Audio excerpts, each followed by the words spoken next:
Well, APEC is over, but the protest is not. Occupy Honolulu demonstrators remain camped out in Thomas Square, but a proposed city ordinance could change all that. Joining us with more on this story is civilbeat.com editor John Temple. Good morning, John. Good morning. Well, as we've been seeing all morning long, we've been showing live pictures of Thomas Square, and it looks like that Honolulu Occupy Honolulu protest is growing. But can they leave their tents and structures there on the sidewalk? Well, right now they can. That's the whole point, that the park closes at 10 p.m., but they're allowed to stay on the sidewalk. And in fact, the sidewalk is very big there. But new legislation that appeared to be designed to keep the homeless off the sidewalks would also have the effect, it turns out, of keeping Occupy Honolulu protesters off the sidewalk. But really, I guess they plan to stay for a while, so they might have... Well, Sorry. No, go ahead, John. Well, they do plan to stay, and so nobody imagined that this incident would arise. Initially, it was believed that the bill was meant to target the homeless, which the proponents, of course, have totally denied.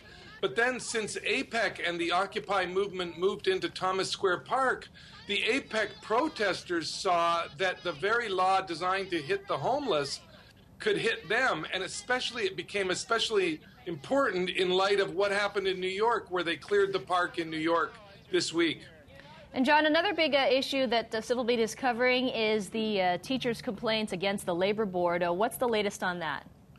Well, that's fascinating. It's taking forever. The Labor Board rarely meets on the matter, but today they're reconvening, and we'll be live blogging from there. And a very important witness today, and that witness is Catherine Matayoshi, the Hawaii Superintendent of Schools. So they'll be questioning her about what she knew and how she operated and whether the rights of teachers, the collective bargaining rights, were violated.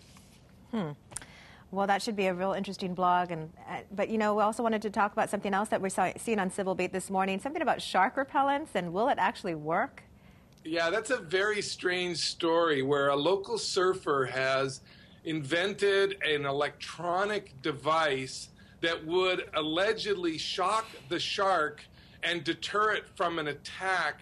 Now, an expert here in Hawaii says that it should be remembered that if the shock is large enough to deter a shark, it's probably going to have an effect on the human being as well. And that, you know, sharks don't mind getting pounded on the head if they're hungry.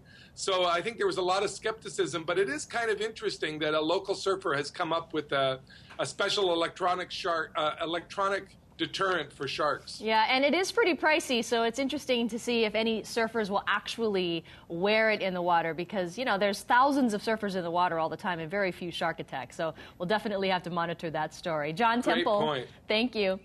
Great to be with you. And you can find the complete story we just discussed on civilbeat.com. The time is now 6:39. Thanks for starting your morning with us. We'll be right back.